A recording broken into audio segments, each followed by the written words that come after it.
Boa tarde, queridos irmãos. É com muita alegria que aqui estamos novamente para mais um momento de estudos e de prece a respeito desse tema suicidas, ou desse tema que nos chama muito a atenção, porque percebemos que cada vez mais as pessoas têm buscado essa solução na visão vamos dizer, imediatista, como alívio para suas dores físicas, dores emocionais, né?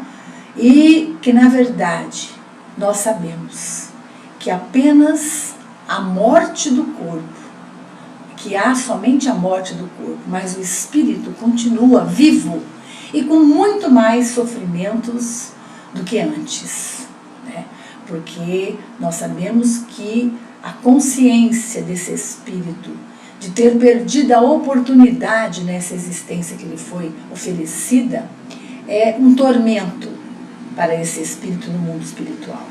Então nós vamos aqui hoje falar um pouquinho sobre suicídio, sobre algumas dúvidas, mas antes disso, gostaria de convidar a todos os nossos irmãos para que juntos possamos, numa prece inicial, elevarmos o nosso pensamento a esse Pai amoroso, a essa Mãe querida que zela e que cuida desses nossos irmãos suicidas.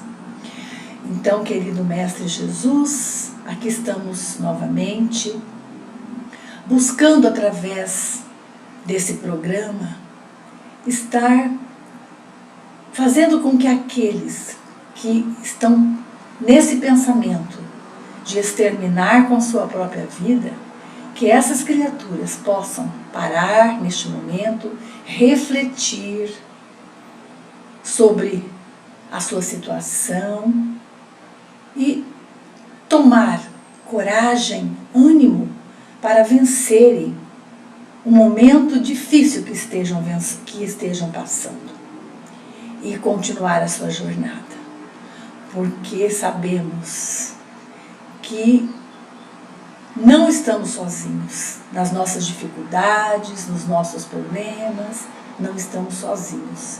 Espíritos amigos caminham conosco, nos dando sempre a coragem, a força, a resistência para vencermos as dificuldades da vida. Portanto, o que pedimos, Mestre amado, é que nos fortaleça, nos dê ânimo, esperança de dias melhores. Muito agradecemos por tudo, que assim seja, graças a Deus. Então nós vamos falar um pouquinho sobre algumas dúvidas, né? Nós gostamos muito desse livro do nosso irmão Richard Simonetti, né? É um livro que diz assim: tudo o que você precisa saber sobre o suicídio. Então é um livro fácil, de fácil entendimento, porque é um livro de perguntas e respostas, é um livro claro, objetivo, né? Então ele vem aqui trazendo para nós algumas dúvidas. Então, nesse capítulo que diz o seguinte: recebi a comunicação de um amigo suicida detalhando o que lhe acontecera. Pensando em matar-se, encostou um punhal no abdômen, mas não teve coragem de consumar o seu intento. No entanto, sentiu que espíritos obsessores pressionaram sua mão, literalmente obrigando-a a enterrar o punhal. Em agonia, ouviu as suas gargalhadas. É possível uma ação dessas dos perseguidores espirituais? Então, uma pessoa que teve esse pensamento suicida e que chegou mesmo a encostar esse punhal, né, próximo ao seu abdômen, mas que não teve a coragem naquele momento, mas que sentiu a pressão da mão, quer dizer, no momento de lucidez, aquela criatura decidiu não mais se matar, mas sentiu uma pressão nas suas mãos, obrigando a enterrar o punhal no abdômen e vamos dizer, e depois começou a ouvir as gargalhadas, né, desses perseguidores espirituais. Então ele pergunta assim: é possível isso acontecer?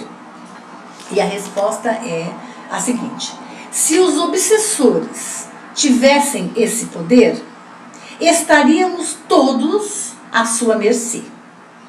O que eles fazem, o que esses irmãos, vamos dizer, esses irmãos infelizes, menos esclarecidos do plano espiritual, né? Podendo chamar também de perseguidores espirituais, é induzir, é sugerir, convencer o obsediado a cometer o suicídio. Isso sim ele pode fazer. Não tem poderes para forçá-lo. Veja só o que ele está colocando aqui, a seriedade do que está sendo colocado aqui, né? O que eles fazem, esses irmãos, né, perseguidores espirituais, é induzir, é sugerir e até mesmo convencer o obsediado a cometer esse suicídio. Não tem poderes para forçá-lo, razão pelo qual nunca se poderá isentar o suicida de seu gesto tresloucado. Ele sempre, o espírito, a criatura, né, que decidiu, que resolveu acatar essa indução ou essa sugestão, né, é ele sempre que responderá por isso, tá? Uma outra pergunta. Meu marido vivia dizendo que se mataria se viesse a enfrentar problemas graves. Foi o que fez quando perdeu o emprego. Será que foi suicida em outra vida? A pergunta de alguém que dizia, que a pessoa vivia dizendo que no momento de dificuldade ela poderia cometer o suicídio, né? Então essa pessoa pergunta, e aí e no caso ele passou por uma experiência desastrosa, que foi a perda do emprego. E ela pergunta, será que o marido dela teria sido suicida numa outra existência, numa outra vida, né? E aí a resposta é, não necessariamente. Foi vítima de sua fraqueza, de sua própria fraqueza. É um exemplo de como podemos complicar o destino quando cultivamos ideias infelizes como esta. Elas tomam corpo, induzindo-nos a gestos comprometedores de que fatalmente nos arrependeremos mais tarde, né? Então, o cultivo dessas ideias infelizes é como se fosse uma sementinha, né? E sendo trabalhada, cultivada, regada, adubada por esses perseguidores espirituais para a concretização do fato em si, do suicídio em si. Uma outra pergunta. Minha esposa tinha tudo para ser feliz e parecia feliz. Era bonita, gentil, atenciosa, saudável. O que a teria levado ao suicídio? Uma outra pergunta, né? Que muitas vezes a gente observa na sociedade. A gente vê a pessoa ter uma vida boa, uma vida feliz, aparentemente feliz, né? É uma pessoa saudável, tem tudo para continuar a sua caminhada, né? E de repente acontece o suicídio. Então a resposta é, como diz, ele faz uma referência a um soneto, né? Como diz Raimundo Correia no seu célebre soneto, se pudesse o espírito que chora ver através da máscara da face, perceberíamos que uma aparência feliz pode esconder um coração conturbado. Né? A gente percebe muito isso através das redes sociais. Né? A gente percebe as pessoas felizes numa aparente felicidade. Né? Na necessidade de estarem mostrando aos outros o quanto é feliz, o quanto a vida é boa, o quanto está tudo bem. Mas que na realidade, lá no fundo, no seu íntimo, não está nada bem. Né? Ela não está nada feliz. Ela está, ao contrário, extremamente infeliz. Provavelmente, no caso dessa senhora, ela foi uma talentosa artista, simulando uma estabilidade que não possuía. Não sabemos dos conflitos em que se debate alguém que tem tudo para ser feliz. Situações mal resolvidas, angústias e desajustes resultantes de desvios do passado, embora encobertos por um comportamento ajustado, podem a levar ao gesto extremo. Então, nós não sabemos, né, do íntimo de cada um, o que cada um traz consigo. Nós não sabemos o que cada criatura tem de passado, no seu passado espiritual, né, de experiências do seu passado espiritual. Então, muitas vezes nós nos vestimos de uma, vamos dizer, de uma máscara falsa,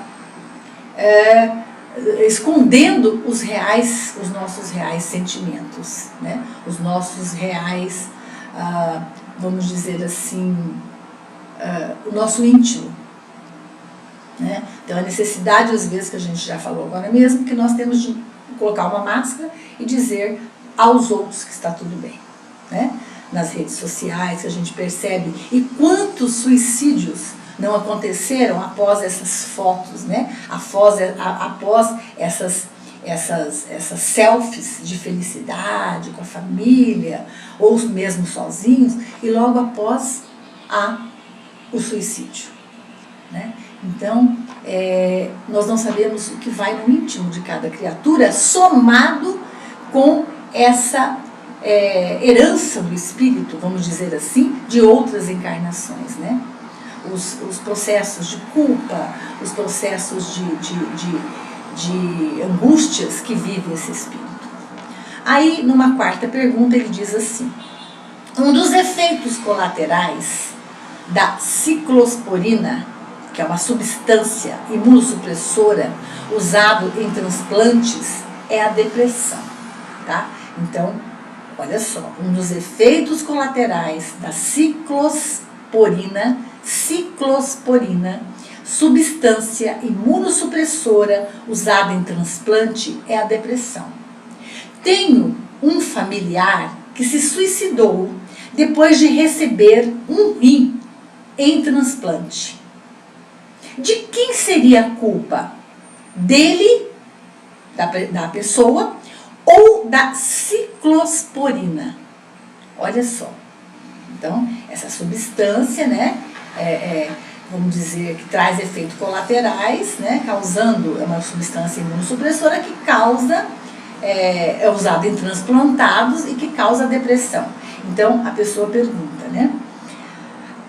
Aí a resposta: a ciclosporina pode ser um fator atenuante, né? É um fator, o que ele quis dizer com isso? Que devemos considerar, mas nunca dominante, nunca algo que podemos dizer foi por isso. É um fator que pode induzir a criatura, sim, a um processo depressivo e futuramente a um suicídio. Mas é um fator, ele diz aqui, atenuante, nunca um fator determinante. Que todos que passam por essa experiência de um transplante tenha, né?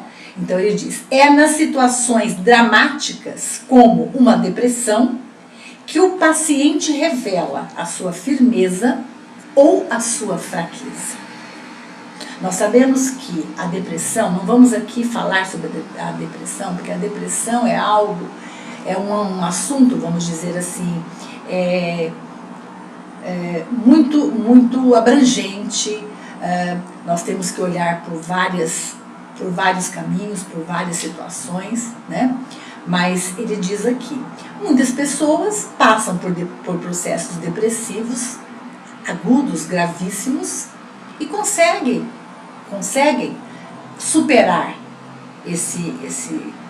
muitas vezes essa condição, esse desejo, né, de sair da vida através das portas do suicídio, e outras não. Então ele fala, é nas situações dramáticas, como uma depressão, é que o paciente, a criatura, vai revelar a sua fraqueza ou a sua firmeza, né? que envolve, vamos dizer, vários fatores. Mas aqui ele quis deixar bem claro que sempre a decisão é da pessoa. Mesmo nos casos em que essa depressão, como ele diz aqui, né, no caso dessa ciclosporina, não da depressão, desculpe, mas no caso da ciclosporina, que é uma substância imunossupressora, que é utilizada para transplantados, né, e que causa a depressão. É um dos efeitos colaterais, causa a depressão, né? Então ele diz assim, que devemos considerar que essa substância, ela pode ser um fator atenuante, mas nunca determinante. Então a decisão cabe sempre a esse espírito, né? A essa criatura que está encarnada, passando por essa situação naquele momento. Numa outra pergunta, um familiar meu recebeu um órgão doado por um suicida. Durante algum tempo, sentiu-se mal, chegando a alimentar a ideia do suicídio. Poderia ele, esse que recebeu, né, esse órgão doado de um espírito, de um suicida, de uma criatura suicida, vamos dizer assim, poderia ele estar impregnado das vibrações do doador a influenciá-lo? Porque ele recebeu esse órgão doado de uma pessoa suicida, que teria sido suicida, e ele começou a alimentar, a passar mal e alimentar essa ideia do suicídio. Então a pergunta é, poderia ele, essa pessoa que recebeu, estar impregnado das vibrações desse doador, né, que começou a influenciá-lo? A resposta é, em princípio, talvez, mas uma influência, olha o caminho que nós vamos seguir. Em princípio, talvez, as vibrações, né, que ficam impregnados naquele órgão, né, que faz parte do todo. Então, pode ser, talvez, mas uma influência que será rapidamente superada. À medida que essa impregnação dissolver-se, já que o órgão não está mais sob a influência do doador. E quem é o doador? Né? O doador é o espírito. O órgão, ele, com certeza, né? Ele traz toda aquela vibração, mas o ser pensante, que é o espírito, já não está mais ali. Então, que vai se dissolvendo aos poucos, já que o órgão não está mais sobre a influência daquele espírito, né, que traz aquela ideia suicida. Então, veja bem, né? Numa outra questão, ela diz assim, todas essas questões são dúvidas que chegaram, né, até o nosso irmão Richard Simonetti, e que ele resolveu colocar aqui nesse livro, nesse capítulo, a parte, né, desse livro, para, vamos dizer, esclarecer. Fui morar numa casa onde um homem matou-se. Senti-me muito mal e passava-me pela cabeça uma ideia que nunca cogitara o suicídio. Estaria a casa, essa casa, né, impregnada dos seus sentimentos, né, do sentimento daquele que morou ali e que teria tirado a sua vida? A resposta: pode ser.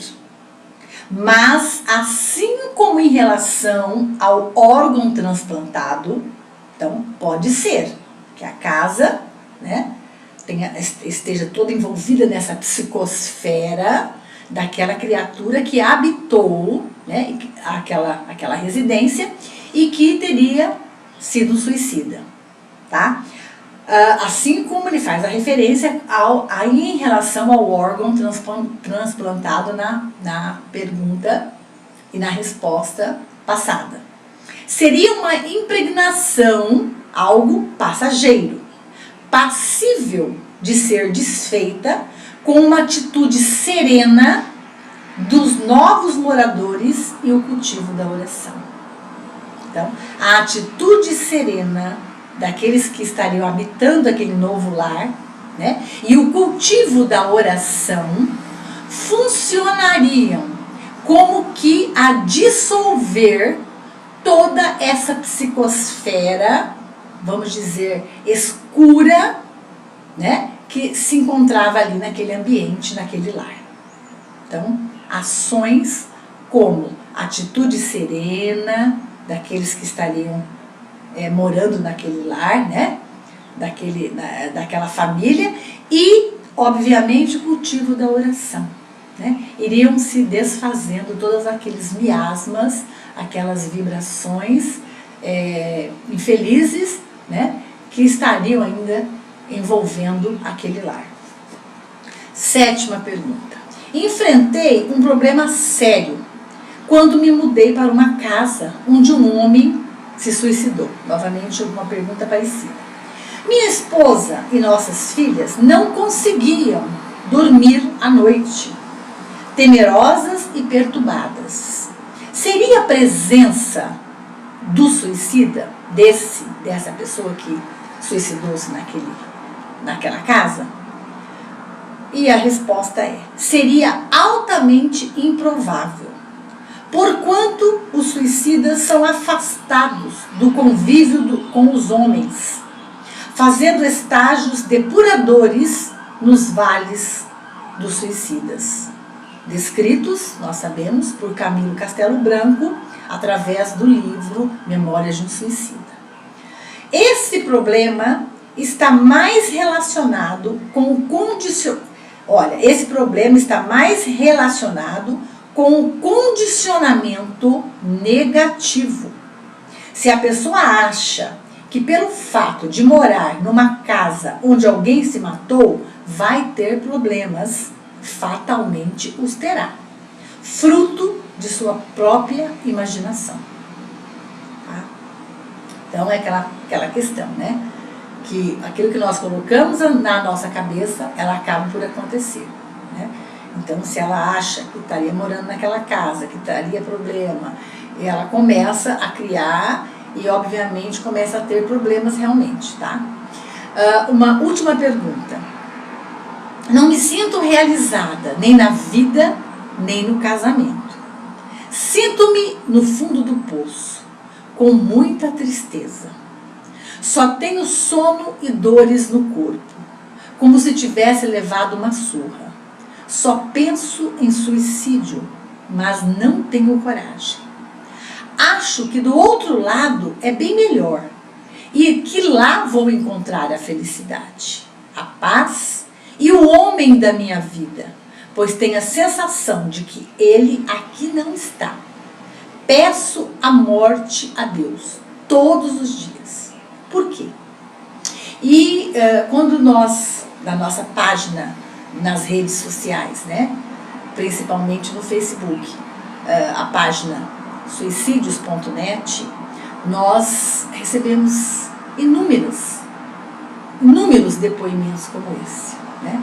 Tenho tudo, mas aqui não está bom, acho que do outro lado é melhor, né? Não tenho coragem de fazer isso, mas penso muito nisso. Né? Peço a morte todos os dias a Deus. Então ele diz, por quê?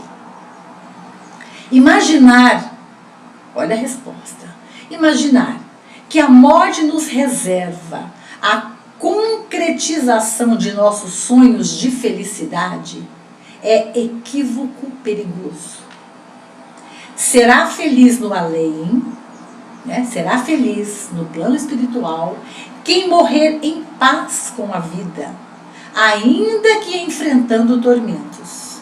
Para tanto, é fundamental nosso empenho em cumprir os desígnios divinos, cultivando o bem e aproveitando integralmente todas as oportunidades de edificação da jornada humana.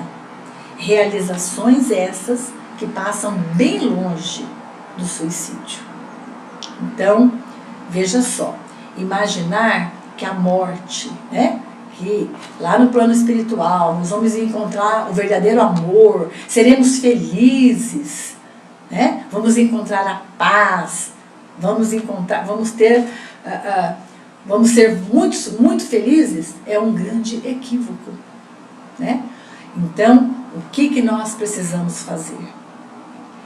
É fundamental nós pedirmos, como a gente sempre pede aqui, forças, coragem, ânimo, esperança, para enfrentar as dificuldades que muitas vezes nós encontramos no caminho. Não vamos dizer que essas dificuldades, muitas vezes nós mesmos é que buscamos, né, esse caminho tortuoso.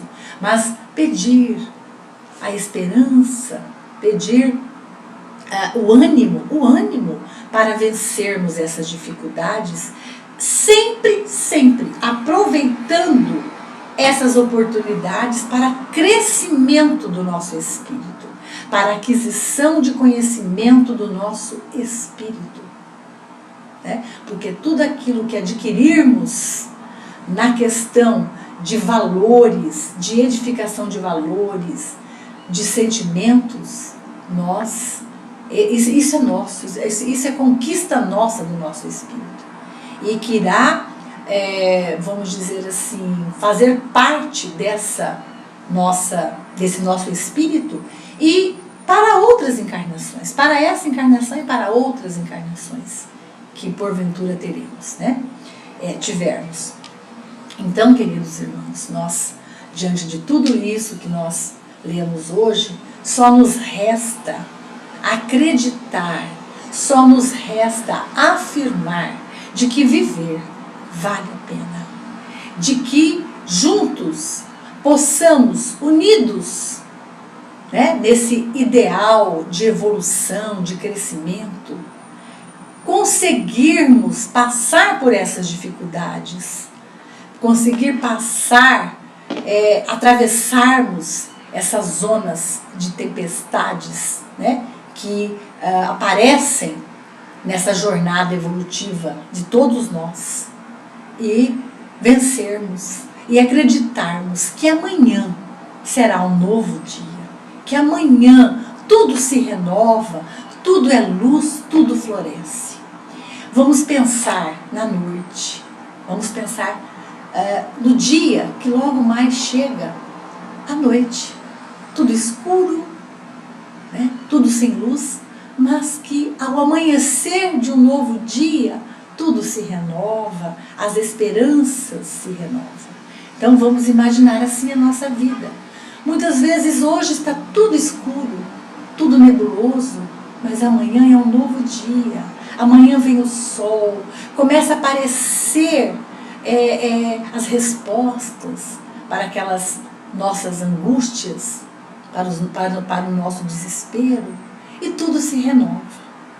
Então, vamos fazer então a prece a esses nossos irmãos suicidas, lembrando sempre dessa primeira parte em que Kardec nos traz essa pequena introdução dentro dessa prece aos suicidas.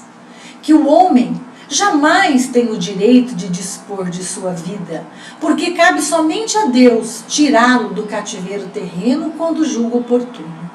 Todavia, a justiça divina pode suavizar os seus rigores em virtude das circunstâncias, mas reserva toda a sua severidade para aquele que quis se subtrair às provas da vida antes de cumprir a sua condenação, e que quando é recapturado, é tratado severamente. Assim acontece com o suicida que acredita escapar das misérias presentes e mergulha em infelicidades maiores. Prece. Sabemos, Senhor meu Deus, o destino reservado àqueles que violam as vossas leis ao encurtar voluntariamente seus dias. Mas sabemos também que a vossa misericórdia é infinita. Dignai-vos estendê-la sobre todos os suicidas, que possam nossas preces e a vossa piedade suavizar a amargura dos sofrimentos que suporta por não ter tido coragem de esperar o fim de suas provas. Bons espíritos, cuja missão é ajudar aos infelizes, tomai-o sobre a vossa proteção. Inspirai-lhe o arrependimento por sua falta e que vossa assistência lhe dê a força para suportar, com mais resignação, as novas provas que terá que passar para repará-las. Afastai deles os maus espíritos que poderiam levá-lo novamente para o mal e prolongar os seus sofrimentos, fazendo-os perder o fruto de suas futuras provas. Vós, cuja infelicidade é o motivo de nossas preces, que possa nossa compaixão suavizar a amargura e fazer nascer em vós a esperança de um futuro melhor. Esse futuro está em vossas próprias mãos. Confiai-vos à bondade de Deus, cujos braços estão sempre abertos a todos os arrependimentos e só permanecem fechados aos corações endurecidos. Pai, glorificado seja o teu nome. Que possamos ser merecedores do vosso reino, Senhor. Que seja feita a tua vontade e que sejam sempre observadas as vossas leis. Não nos deixeis faltar o pão nosso de cada dia. Perdoai as nossas dívidas e as nossas ofensas, assim como devemos perdoar a quem nos deve e a quem nos ofende. Não nos deixeis cair diante das provas e dos obstáculos. Ajude-nos, Senhor, a superar os nossos vícios, as nossas más tendências, as más influências e as obsessões. Proteja-nos de todo mal, hoje e sempre. Que assim seja. Envolva, mestre querido, espiritualidade amiga, a todos os nossos irmãos suicidas, onde quer que possam se encontrar nesse instante, e a todos aqueles que trazem consigo esse pensamento destruidor, esse pensamento de autoextermínio, que possam ser focalizados nesse instante, recebendo das tuas mãos dadivosas o amparo e a assistência que necessitam. Muito obrigada, Senhor. Muito obrigada, Mãe querida, por esta oportunidade bendita. Graças a Deus, graças a Deus. Muito obrigada, queridos irmãos.